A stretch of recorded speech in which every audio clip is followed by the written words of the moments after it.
Hey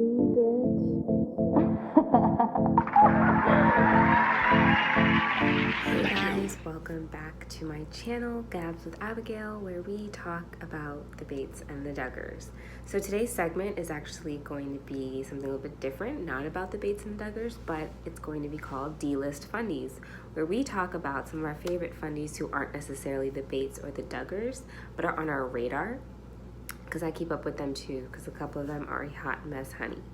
So the families that we're going to be talking about are the Rodrigues family, the Dave and Priscilla Waller, Sierra Dominguez, besties with the Duggars.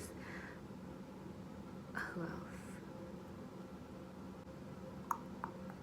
That's why it's D-list.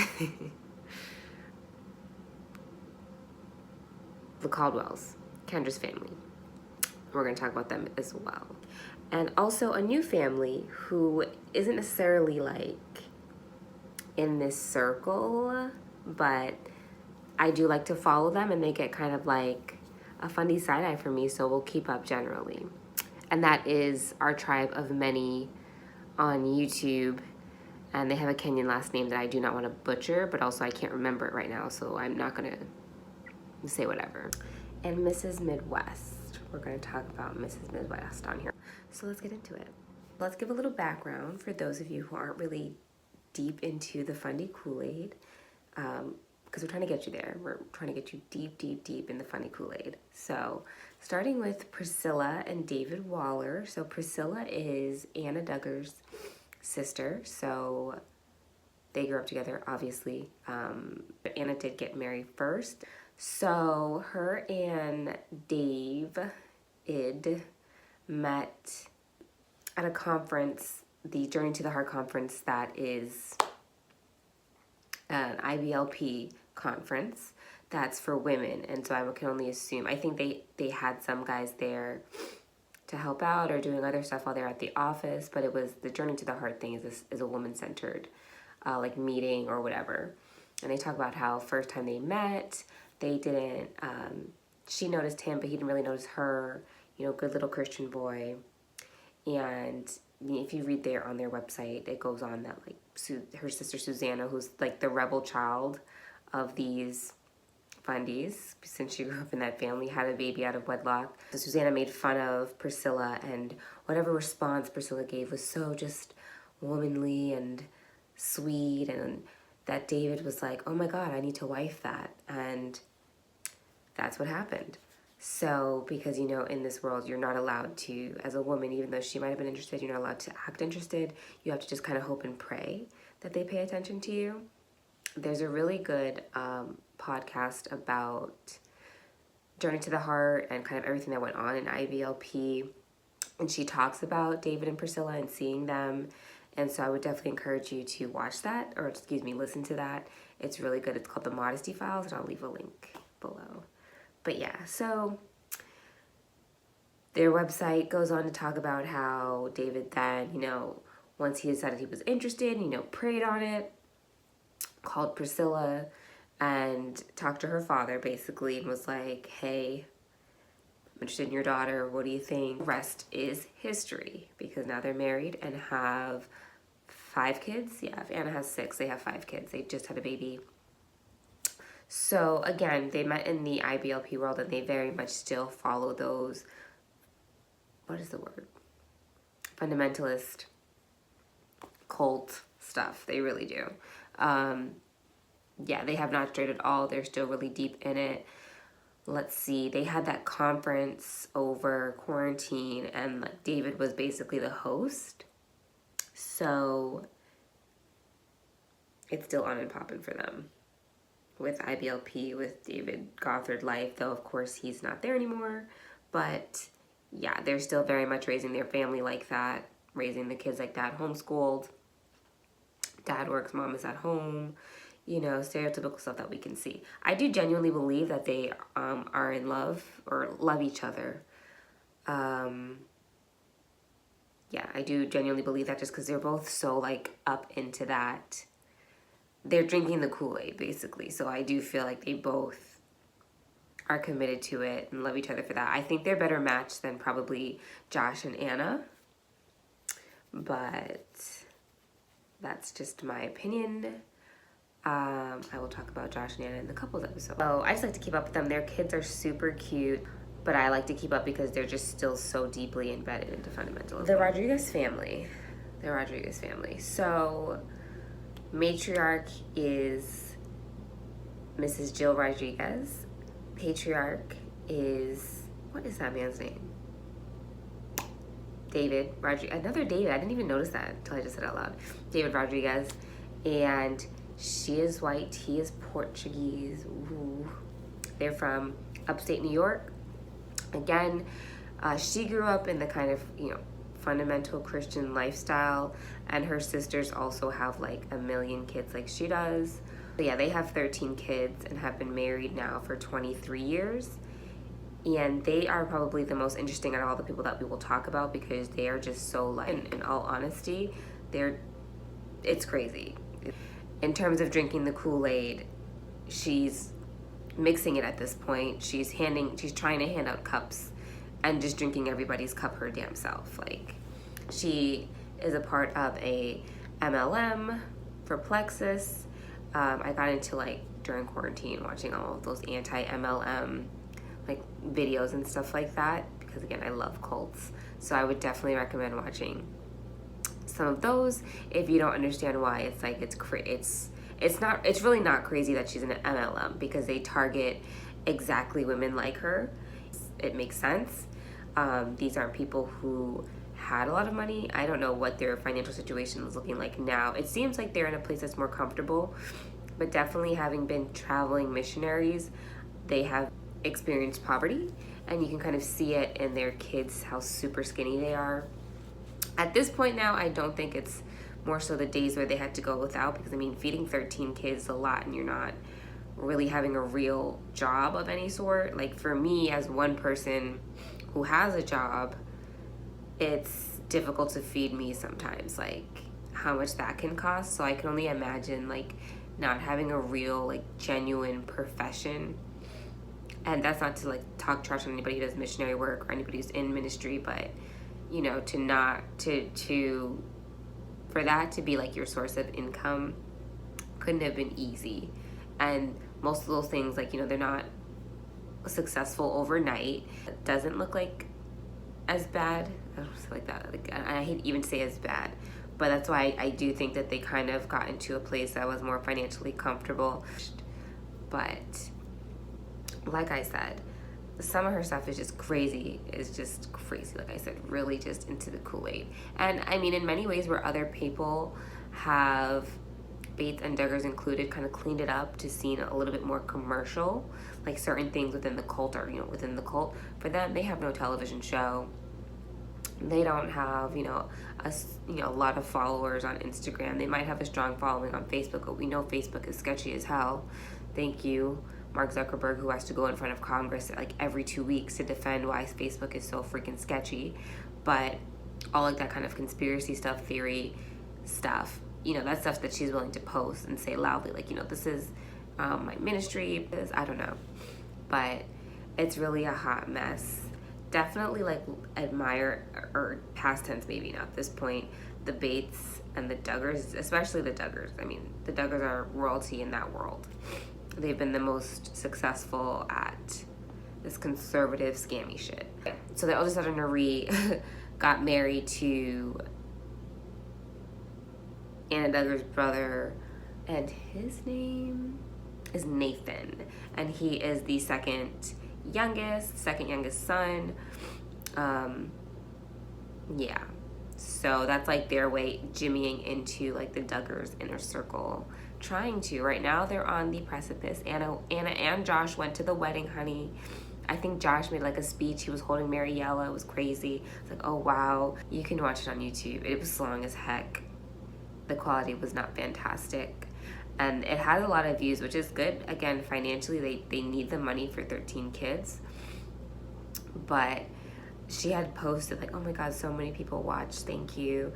And it's like, girl, the snark community, the haters definitely wanted to tune into that. And it's just wild how she talked about Nuri after she left, like she died, like, and like messages to her sister and like posts. And she was like, you know, the loss of Nuri, like, honey, she is not dead. She just has got married and moved out the house. Like, this is, I don't want to say it's not a big deal. Obviously it is, since you guys live with each other every single day. And she's helping with everything with 13 kids. And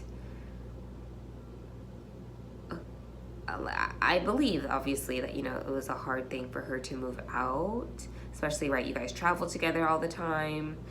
All of that. So you're probably even closer and up the butt than most people. But I'm, like, so happy for her, Nuri, that is, like, getting out of there. I know, obviously, though, marrying Nathan, it was the same whole courtship, saving the first kiss till marriage, all of that stuff. But like I said, Nathan is, I feel, going to be another David. So, but I do hope, like, she gets to find her freedom and her happiness getting to be around his side of the family. And yeah, we'll see. I don't have any hope, like, in terms of it becoming, like, anything more liberal or anything like that. I mean, if anything, like, you move to Florida, it's probably going to get worse. But you don't know how I feel about the state of Florida. I'm sorry. But yeah, I'm optimistic for her. Really, I want to see her gain weight. I'm so sick of seeing her, Jill, who has 13 kids and is like 45, saying like, oh, I'm praying for me and Nuri to get pregnant together. Why, you weirdo? Relax, please. You have 13 children. Love them. Take care of them. Please, like, it's crazy. We'll keep up with the Rodriguez's, like I said, a hot mess. So much with, like, the whole Trump stuff that we can get into, but let's talk about the Caldwells. Twice,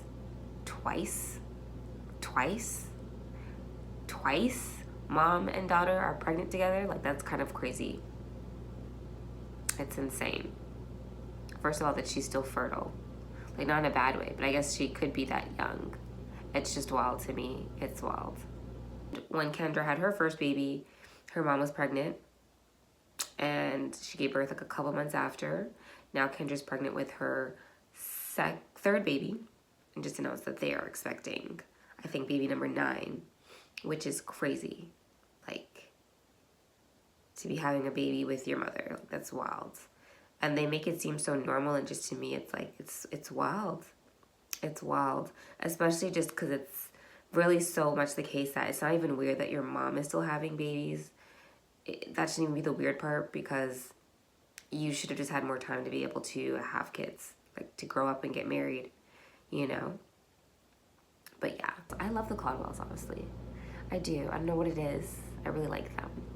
Maybe it's because they only post, like, they do a photo dump basically once every couple of weeks of all the fun things that they're doing as a homeschool family. Like, I really enjoy that.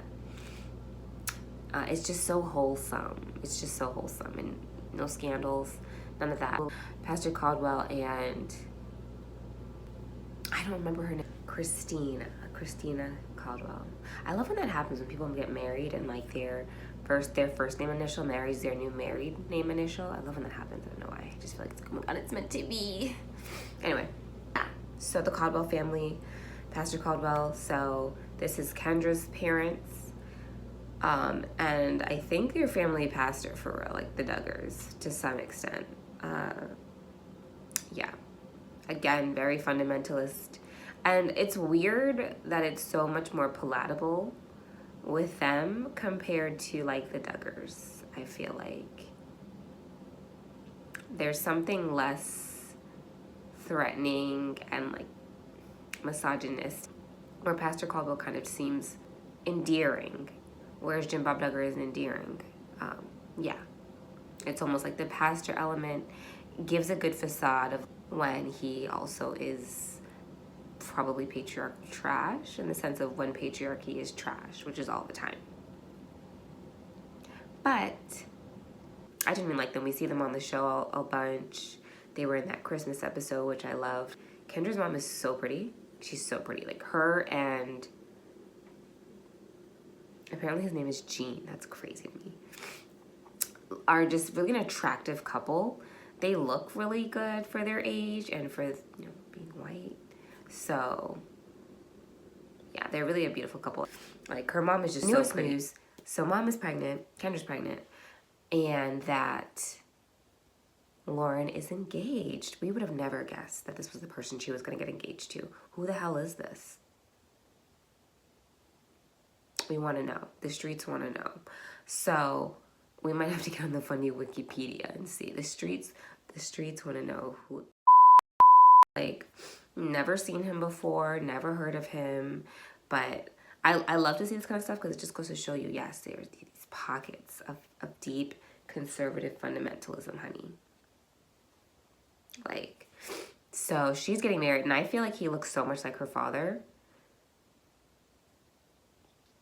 That's just me, though, but I really do genuinely believe, like, I have a cousin, and I feel like all of her boyfriends remind me somehow of her father, if not that they're short, which is making me think that she's got a type.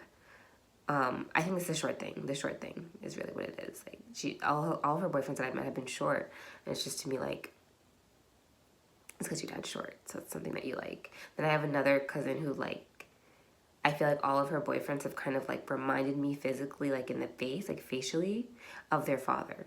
Like, and not in a weird thing. It's, like, subconsciously you don't even realize it. Maybe I'm getting creepy now. But, yeah. But that's how I feel like he looks like. It's him, and then it's Daddy. Like, they look similar. So everybody was thinking that Lauren was going to get in a relationship with one of the Duggar boys. Surprise, and it was this random guy. Like, who the heck is that? And yeah, that's what I was thinking, because I felt like Jed was going to be the one to announce a courtship. So the fact that it's been Justin is crazy. But an engagement now. Babies marrying babies, and babies making babies at this point. Like, 18 is so young to decide forever. Forever? No looking back? 18? Like, you barely have a license to drive. You're making a decision to get married forever? Like, that's wild to me. That's wild. The Aquarius in me couldn't do it. Like, forever, ever? Like, that's wild. Congrats to them, though. That's exciting. Like I said, we all thought it was going to be a Duggar boy. But I guess we should have kind of known, because they spend so much time together that it's probably at the point that it's like this either feels like family, or like if something was going to happen, it would have already happened by now. I think Lauren is 20.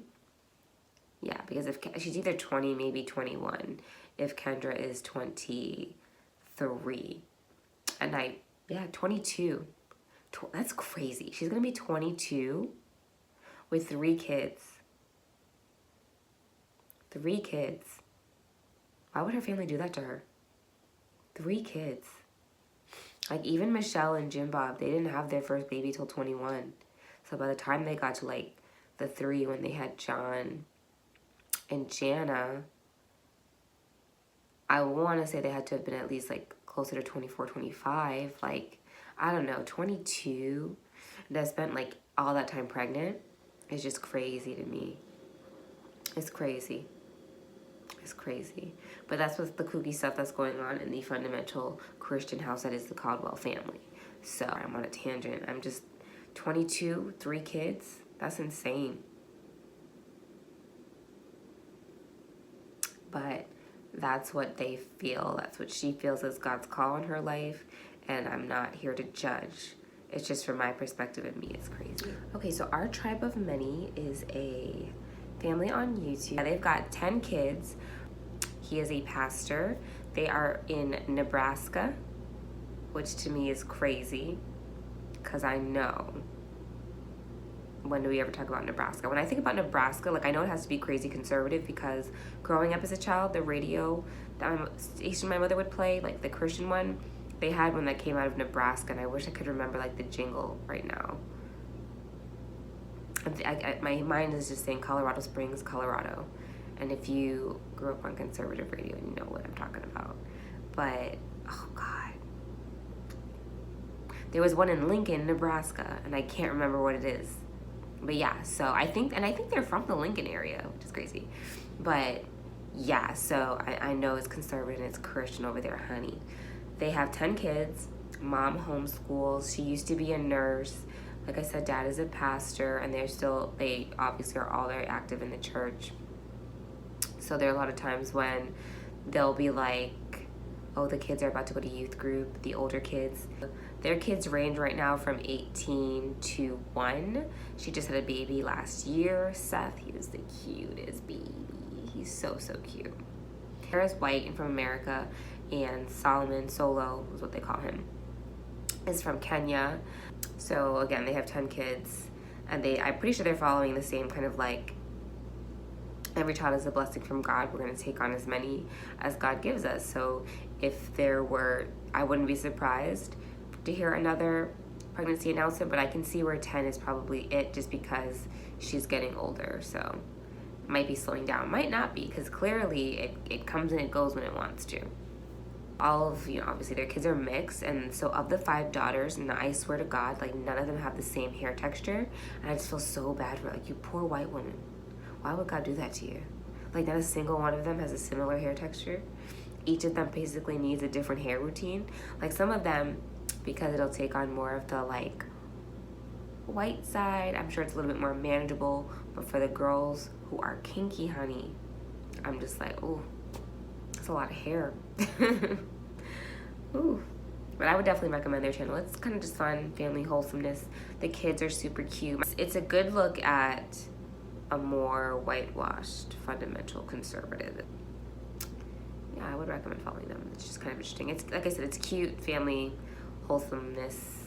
I think what got them popular is like videos of them doing big hauls. I think I had found them like looking up big YouTube families or big families on YouTube, just because the Duggar Bates obsession, just there's nothing that can quench it. So I was looking for more stuff, and that's how I found them. And I was like, oh, I kind of enjoy this. They're cute. It's always, an interracial couple is always interesting, and they're like really wholesome and seem like good people. But I definitely believe that they voted Trump. Like, they're those kinds of conservative people. And why I would believe that is, even racially, even though Solo is black and the kids are half black, he's not from here.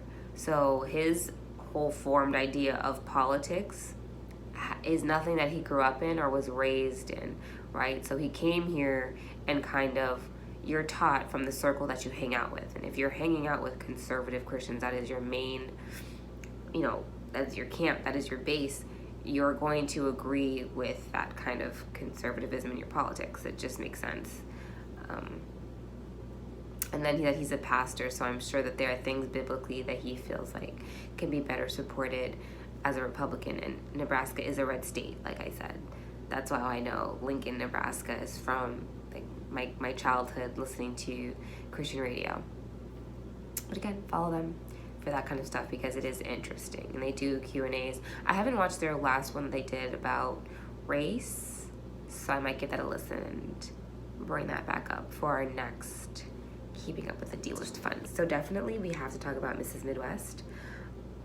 She is interesting to me because she really does try, and again, she's giving us this kind of like whitewashed, softened, fundamental conservatism.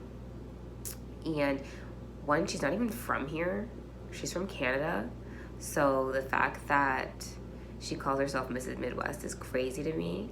Because at the same time, I get it. You've kind of assumed, taken on the role of a Midwest stereotypical housewife, I guess. But yeah, she is what is the word? She's been found in like, what's that thing? And like neo-Nazi shit. Maybe not Nazi. She's been in, I don't know, she's recently like had a scandal, like an interview that she did where she kind of admits, that she puts on, she does what she can to make kind of her lifestyle more idealized to a wider audience. So even though she believes in things that are very like conservative and misogynistic and patriarchal, she pretends that she hasn't. And I'll link the video that you can watch about that, when basically she follows like white is right pages and stuff like that on Instagram. But she doesn't anymore, but you can see, like, I think she follows like conservative black women or something like that, who post stuff like, stuff about like black on black violence and stupid stuff like that. Like, oh, if Black Lives Matter, then why don't the black babies do, pro-life BS? And not that I don't think I've seen her like those posts, but it's like if you follow stuff like that, you believe stuff like that, and it makes it hard to like you. I mean, but to me, I feel like I should have known, especially when people were like, oh, like something like the Nazi, what do we call those? And it's not Antifa. I feel like Antifa is everybody's enemy. It doesn't make any sense to me. The right and the left. Who is that? But anyway. Like, I mean, I like kind of her stuff too. That I love the idea of being a homemaker. I hate that she's always like, oh, but you can choose, you can choose, you can choose, you have the choice type of thing. When it's just, because it's always backed up, but for X, Y, and Z reason, this is kind of more a woman's natural role. This is what a woman should be doing. It's like, baby girl, you just said it was a choice. So we're choosing sin. That's what you wanted to say. Just say that. Just say that. That's it. That's all you have to say. And then keep marketing to change our hearts to Jesus with your little playful content. That's all you have to say. She definitely has a gift, though. I mean, I wouldn't say that she's not talented. But I'm not surprised that she is like white is right-esque, because looking at her police officer-ass husband in the Midwest, in Michigan at that, who has a bald head and a German Shepherd. Come on now. We know that we're not having positive conversations about race. Come on now. Ain't no way. Ain't no fucking way. All right. She's having a baby, and she said that she's not a baby person. I thought that was so interesting, because looking at her, she really doesn't look like a baby person. And I think that's so interesting for people to feel that way, and for her to feel like she has the role of a homemaker. And that is her natural, like, God-given design, is to be a mother and a housewife, or a mother and a wife, and to not really like children or babies. I guess it's the kind of, how she sees this, once I have my baby, that's different. It's my child. So I'll, but I don't know. I'm sure she'll do fine as a mother, but it's also disappointing to me that she's having a son, because that's the last thing that the world in America needs, is another white man who's entitled, who's privileged, and thinks that the whole world is against him, and that he needs to fight to save some kind of natural given power or divine power that was, given to him. Whatever. When it's really just, no, it's just white people telling you that you should have this, and then saying it's because of God. Like, that's all that is. And that's not going to translate. And I just also feel like, girl, like, again, you're from Canada. We don't need one more white man like that in America. Take it to Canada. Maybe England. Not here, though. But we'll be watching. We're waiting for the baby. I'm guaranteeing that she names it after the husband. Like, I want to say 10 out of 10, I think so. That's what's going to happen. I think I'm going to watch one of her Q&A videos again and see. I don't think she answered that. We'll see. Obviously, I wasn't paying that much attention. It was a long-ass Q&A. It was like 40-something questions. Like, girl. And now for one of my faves. Sierra Jo Dominguez. So many things I could say about Miss Sierra Jo Dominguez. So many things. So she is probably another really close with the Duggars. She's good friends with Jill, or at least she was. Good friends with Jessa, and according to the show, Joy. So yeah, she has 7 kids. I stumbled upon Sierra early, I feel like really, really early. She used to have a blog, and she talked about like her testimony, and it was right when I stumbled on it, she had just had her second daughter, I think. So I want to say, yeah, it was when she had her last daughter, which was child number 4 or 5, and she now has 7 kids, 2 girls, 5 boys. I enjoy her content. She is all of that. Choose joy, keep marching, which is positive, which is like happy, and it is true, you know, to try every day to choose joy and to keep marching. I think it's subjective, and she doesn't necessarily, I don't know, I think she's tactful. I like that she replies in her comments. I know it's because she doesn't necessarily always get a super ton of them. I just really do think she is genuine, and that's why I think her Instagram, to me, is more fun and engaging than some of the other Duggars, which is that she's personable because she acts like herself. Like, what you read on Instagram is also what you would like meet in person, which is that it's not perfect. She's not a perfect person.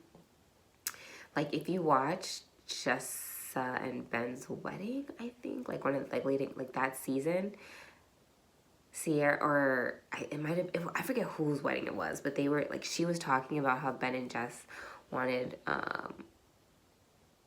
ice cream instead of a wedding cake, and she was like so like almost like catty about it. She was like, you know, we don't want somebody wants something weird. Like, I forget what she said. I'm gonna watch it and like insert the words. It's gonna be an ice cream sundae bar, so everybody gets to get their base ice cream and then put whatever toppings they want. And instead of sharing a piece of cake, they're gonna share their favorite ice cream sundaes with each other. Okay? Okay. Just got goosebumps. Okay. So romantic.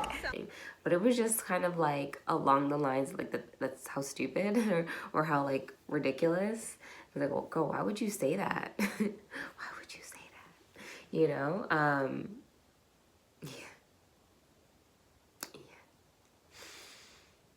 Yeah. But that's Sierra Jo for you guys. I mean, she comes off what makes people like her, I would say probably me, she comes off more liberal than she is. And so, and part of that is this, that she's just a little bit more open and warm compared to the rest of the others. And that translates well. So we don't really, I'm not turned off by her conservatism, I guess you could say. But I am when it does pop out. Like, she said something about, like, I'm not a feminist because of the Bible, blah, blah, blah, blah, blah, blah, blah, blah. But we'll get into that.